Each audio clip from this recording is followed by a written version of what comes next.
Assalamualaikum warahmatullahi wabarakatuh. Kami dari kelompok 4 kali ini akan mempresentasikan mengenai tema merancang pendekatan dan metode pembelajaran PAI. Selanjutnya saya akan memperkenalkan anggota dari kelompok 4.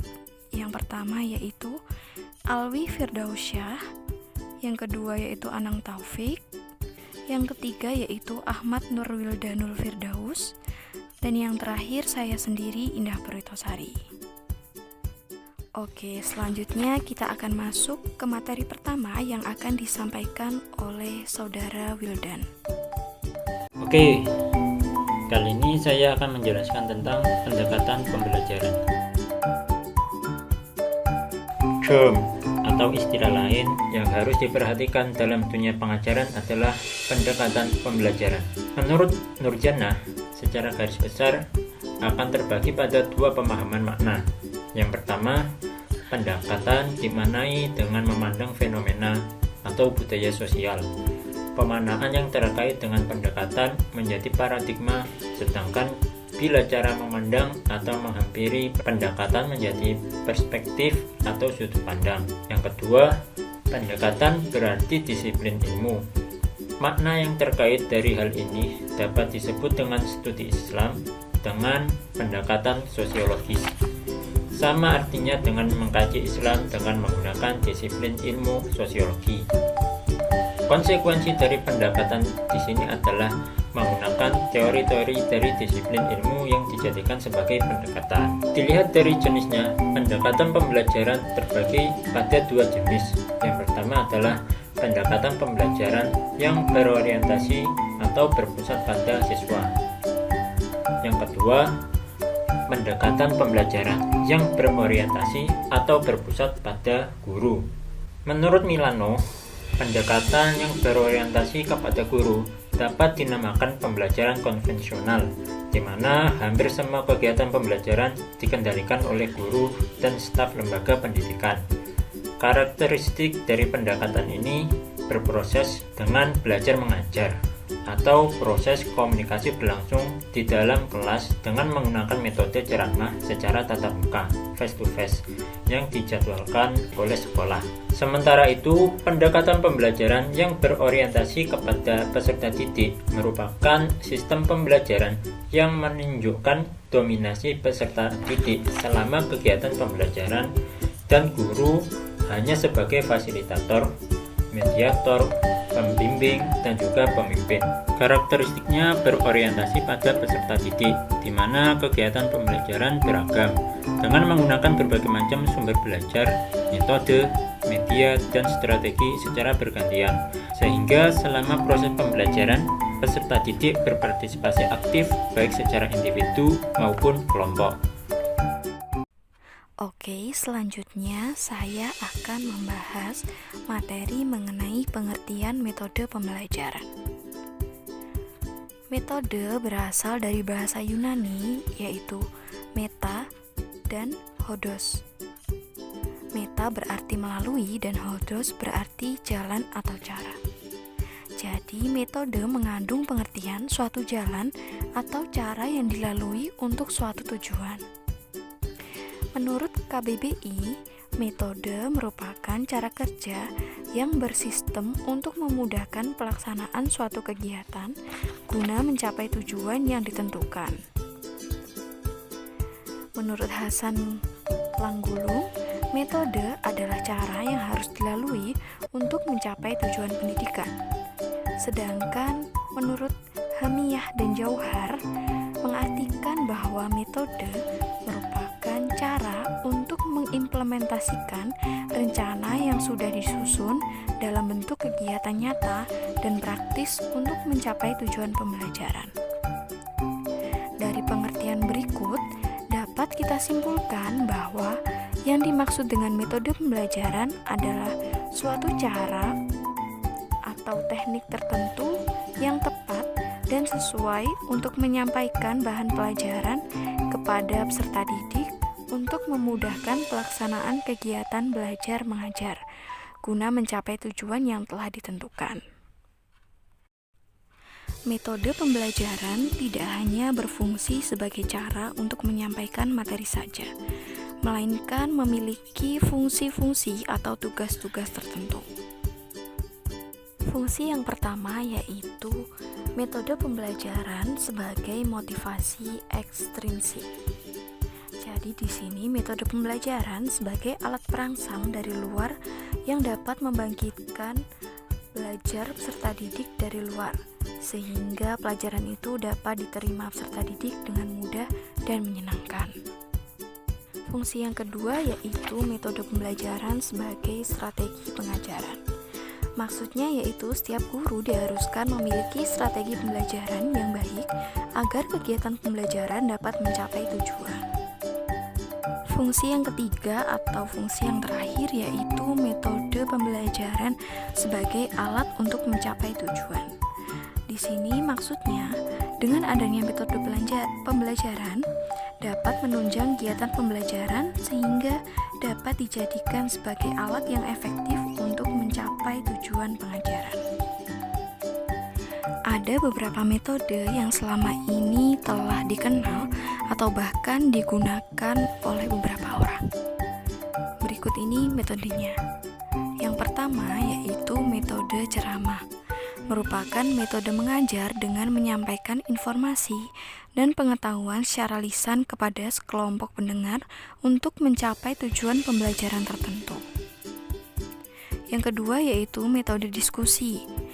Adalah suatu cara mengajar yang dicirikan oleh suatu keterkaitan pada suatu topik atau pokok pernyataan atau masalah di mana para peserta diskusi berusaha untuk mencapai suatu keputusan atau pendapat yang disepakati bersama maupun pemecahan terhadap suatu masalah dengan mengemukakan sejumlah data dan argumentasi. Yang ketiga yaitu metode tanya jawab. Adalah suatu cara penyampaian pelajaran oleh guru dengan jalan mengajukan pertanyaan dan murid menjawab. Selanjutnya yaitu metode demonstrasi, yang merupakan cara penyajian pelajaran dengan memperagakan dan mempertunjukkan kepada siswa tentang suatu proses, situasi, atau benda tertentu yang sedang dipelajari baik dalam bentuk sebenarnya maupun dalam bentuk tiruan yang dipertunjukkan oleh guru atau sumber belajar lain yang ahli dalam topik bahasan yang harus didemonstrasikan. Selanjutnya yaitu metode pembelajaran eksperimental. Merupakan suatu cara pengelolaan pembelajaran di mana siswa melakukan aktivitas percobaan dengan mengalami dan membuktikan sendiri sesuatu yang dipelajarinya. Selanjutnya metode study tour atau karya wisata. Merupakan metode mengajar dengan mengajak siswa mengunjungi suatu objek guna memperluas pengetahuan dan selanjutnya peserta didik membuat laporan dan mendiskusikan serta membukukan hasil kunjungan tersebut dengan didampingi oleh pendidik. Metode selanjutnya yaitu metode drill atau latihan keterampilan. Merupakan suatu metode mengajar dengan memberikan kegiatan latihan keterampilan secara berulang kepada peserta didik agar siswa memiliki keterampilan yang lebih tinggi terkait materi yang dipelajari. Dan metode yang terakhir yaitu metode simulasi. Merupakan metode yang digunakan untuk mengajarkan materi dengan menerapkan sesuatu yang hampir serupa dengan kejadian yang sebenarnya. Dari beberapa metode pembelajaran tersebut dapat kita jadikan sebagai opsi atau pilihan dalam menentukan suatu metode pembelajaran. Baik teman-teman, untuk materi yang selanjutnya adalah menentukan dan memilih pendekatan pembelajaran PAI ya. Kita ketahui bersama teman-teman, dalam suatu pembelajaran interaksi adalah sesuatu yang penting ya. Interaksi di sini adalah tentang bagaimana cara guru dapat meningkatkan motivasi belajar siswa terhadap suatu pembelajaran. Hal ini tentunya berkaitan dengan strategi apa yang akan dipakai oleh guru nantinya dalam pembelajaran, bagaimana guru melakukan pendekatan terhadap siswanya ya. Dalam sebuah pembelajaran yang baik tentunya guru berperan sebagai pembimbing dan juga fasilitator, dan juga proses interaksi pembelajaran ini sendiri yang mampu meningkatkan hasil belajar pada siswa ialah tentang bagaimana guru menerapkan pendekatan yang sesuai dengan karakter pembelajaran. Dengan memilih suatu pendekatan yang sesuai dengan karakter siswa dan juga disesuaikan dengan tujuan pembelajaran, guru akan dapat melaksanakan suatu pembelajaran dengan baik. Dilihat dari pendekatannya, terdapat dua jenis pendekatan pembelajaran, yaitu yang pertama adalah pendekatan pembelajaran yang berorientasi atau berpusat pada siswa, dan yang kedua adalah pendekatan pembelajaran yang berorientasi atau berpusat pada guru. Kemudian menurut pendapat Armai Arif ya, terdapat 5 pendekatan yang dipakai dalam kegiatan proses belajar mengajar, yaitu yang pertama adalah pendekatan filosofis, kemudian pendekatan induksi deduksi, kemudian pendekatan sosiokultural, pendekatan fungsional, dan emosional ya. Kita akan bahas satu persatu, mulai dari yang pertama adalah pendekatan filosofis. Pendekatan filosofis ini sendiri adalah pendekatan yang didasarkan pada filosofi. Bagi pendidikan Islam dapat diartikan sebagai studi proses tentang kependidikan yang didasari dengan nilai-nilai ajaran Islam menurut konsep filosofis ya, berdasarkan Al-Quran dan juga As-Sunnah.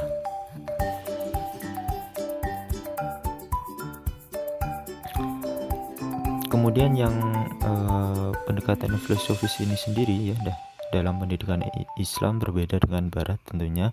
Kita ketahui bersama bahwa pendidikan filosofis di Barat itu lebih dilandasi oleh nilai-nilai dari hasil pemikiran, hasil riset para ahli, dan adat kebiasaan ya.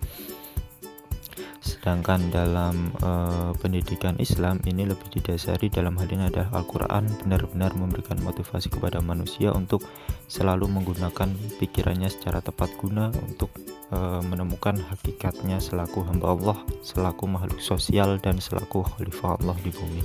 Kemudian yang kedua adalah pendekatan induksi deduksi. Pendekatan induksi adalah suatu pendekatan yang penganalisaannya secara ilmiah tertolak dari kaidah khusus untuk menentukan hukum yang bersifat umum, atau dengan kata lain penentuan kaidah umum berdasarkan kaidah-kaidah khusus ya. Tujuan pendekatan ini adalah untuk melatih siswa agar terbiasa berpikir ilmiah, membandingkan sesuatu, menimbang sesuatu antara bagian-bagian, dan mengambil kesimpulan dan prinsip-prinsip umum ya. Sedangkan pendekatan deduksi adalah kebalikannya ya dari pendekatan induksi.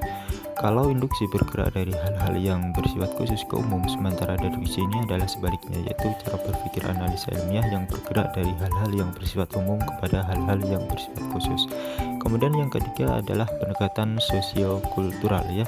Pendekatan ini bertumpu pada pandangan bahwa manusia adalah makhluk bermasyarakat dan berkebudayaan, sehingga dipandang sebagai homo socius ya dalam kehidupan bermasyarakat dan berkebudayaan. Pada hakikatnya manusia itu di samping makhluk individu juga sebagai makhluk sosial, karena manusia tidak dapat hidup sendiri terpisah dari manusia yang lain. Pendekatan ini sangat efektif ya dalam membentuk sifat kebersamaan siswa dan lingkungannya, baik di sekolah maupun masyarakat. Kemudian yang keempat adalah pendekatan fungsional. Sesuai dengan pengertian fungsional, yaitu dilihat dari segi fungsinya ya. Maka yang dimaksud dengan pendekatan fungsional dalam kaitannya dengan pendidikan Islam adalah penyajian materi pendidikan Islam dengan penekanan pada segi kemanfaatannya bagi siswa dalam kehidupan sehari-hari. Dengan berdasarkan kepada pendekatan ini, materi yang dipersiapkan untuk disampaikan kepada anak didik adalah materi yang sesuai dengan kebutuhan anak didik dalam kehidupan bermasyarakat. Dan yang terakhir adalah pendekatan emosional ya. Secara terminologi, pendekatan emosional adalah usaha untuk menggugah perasaan dan emosi siswa dalam meyakini, memahami, dan menghayati ajaran agamanya. Melalui pendekatan emosional ini, setiap pendidik selalu berusaha untuk membakar semangat anak didik kita tentunya dalam melaksanakan ajaran-ajaran agama yang sesuai tuntutan Al-Quran dan As-Sunnah. Kemudian selain itu terdapat beberapa fungsi dari pendekatan itu sendiri. Yang pertama adalah fungsi dari pendekatan adalah sebagai pedoman umum dalam menyusun langkah-langkah metode pembelajaran yang akan digunakan, kemudian memberikan garis-garis rujukan untuk perancangan pembelajaran, kemudian menilai hasil-hasil pembelajaran yang telah dicapai, kemudian mendiagnosis masalah-masalah belajar yang timbul, dan menilai hasil penelitian dan pengembangan yang telah dilaksanakan. Baik, itu saja yang dapat saya sampaikan. Selanjutnya akan dilanjutkan oleh teman saya. Assalamualaikum warahmatullahi wabarakatuh. Perkenalkan, nama saya Alwi Firdausyah. Di sini saya akan menyampaikan materi selanjutnya, yaitu mengenai metode pembelajaran, yaitu tepatnya tentang dasar pertimbangan dalam menentukan metode pembelajaran PAI. Ada beberapa hal yang harus dipertimbangkan seorang guru dalam menggunakan suatu metode pembelajaran menurut Wina Sanjaya, yaitu pertimbangan yang berhubungan dengan tujuan yang ingin dicapai, pertimbangan yang berhubungan dengan bahan atau materi pembelajaran, dan pertimbangan dari sudut siswa. Di sini yang pertama yaitu pertimbangan yang berhubungan dengan tujuan yang ingin dicapai. Setiap pendidik atau guru yang pekerjaan pokoknya mendidik harus mengerti dengan jelas tentang tujuan pendidikan. Itulah yang menjadi sasaran dan menjadi pengarah daripada tindakan-tindakannya dalam menjalankan fungsinya sebagai guru. Di samping menjadi sasaran dan menjadi pengarah tujuan pendidikan dan pengajaran, juga berfungsi sebagai pemilihan dan penentuan alat-alat termasuk metode yang digunakan dalam mengajar. Selanjutnya yang kedua yaitu pertimbangan yang berhubungan dengan bahan atau materi pembelajaran. Di sini metode pembelajaran itu harus disesuaikan dengan materi.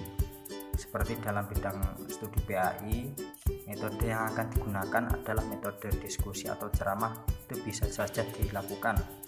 Hal ini bukan berarti metode yang lain tidak bisa dipergunakan. Metode ceramah itu sangat perlu waktunya dialokasikan sekian menit untuk memberi petunjuk dan arahan. Kemudian mungkin dapat menggunakan metode diskusi yang lain untuk waktu sisanya, karena dari hasil belajar peserta didik memerlukan pemecahan masalah yang mereka hadapi. Adapun mungkin pertanyaan atau pertimbangan yang muncul berhubungan dengan bahan atau materi pembelajaran adalah yang pertama, apakah materi tersebut berupa fakta, konsep, hukum, atau teori tertentu. Yang kedua itu apakah untuk mempelajari materi pembelajaran itu memerlukan prasyarat tertentu atau tidak. Yang ketiga, apakah tersedia buku-buku sumber untuk mempelajari materi tersebut. Nah, dari beberapa pertanyaan tersebut, dengan demikian metode yang kita gunakan itu tidak terlepas dari bentuk dan muatan materi pokok bahasan yang kita sampaikan. Selanjutnya yaitu yang ketiga, pertimbangan dari sudut siswa. Dalam menentukan metode pembelajaran, metode yang kita gunakan dalam kelas idealnya perlu mempertimbangkan jumlah siswa yang hadir agar proses pembelajaran mengajar itu dapat efektif. Ukuran kelas juga menentukan keberhasilan, terutama pengelolaan kelas dan penyampaian materi. Peserta didik di sini merupakan faktor yang tak kalah penting yang harus dipertimbangkan oleh guru dalam memilih metode mengajar. Ini sebab metode mengajar itu ada yang menuntut pengetahuan dan kecekatan tertentu. Misalnya seperti metode diskusi menuntut pengetahuan yang cukup banyak supaya peserta didik itu dapat mengetahui serta menilai benar atau salahnya suatu pendapat. Adapun beberapa pertanyaan tentang pertimbangan yang dapat dilihat dari sudut pandang siswa adalah sebagai berikut. Yang pertama yaitu apakah strategi pembelajaran itu sesuai dengan tingkat kematangan siswa. Yang kedua, apakah strategi pembelajaran itu sesuai dengan minat, bakat, dan kondisi siswa. Dan yang terakhir, apakah strategi pembelajaran itu sesuai dengan gaya belajar. Demikian penjelasan yang dapat kami sampaikan mengenai materi merancang pendekatan dan metode pembelajaran PAI. Terima kasih, dan apabila ada pertanyaan, saran maupun kritik dapat kalian sampaikan dalam platform e-learning. Sekian dan terima kasih, kurang lebihnya mohon maaf. Wassalamualaikum warahmatullahi wabarakatuh.